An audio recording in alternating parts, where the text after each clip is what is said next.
Yes. I know David had asked you this question earlier, but I am still trying to figure out exactly how dyslexia is not a disorder.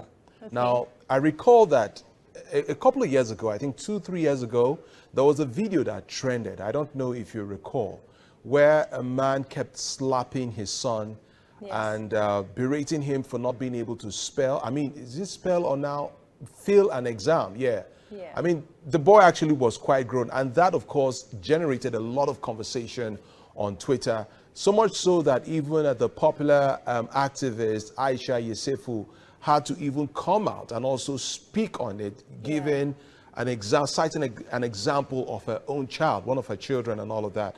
So tell me how exactly it's not a disorder so that we can really understand this.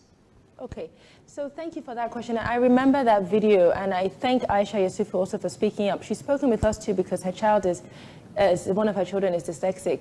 You know, it's not a disorder because a disorder implies that there is something wrong, something is broken that needs to be fixed.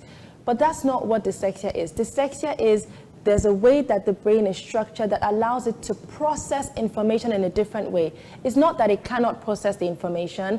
It's not that somebody who's dyslexic cannot learn to read, write, and spell. Many of them do.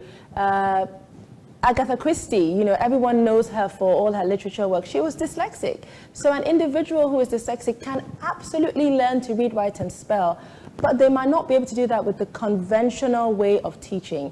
And there's some certain strategies that you can put in place to teach an individual who has dyslexia how to read, write, and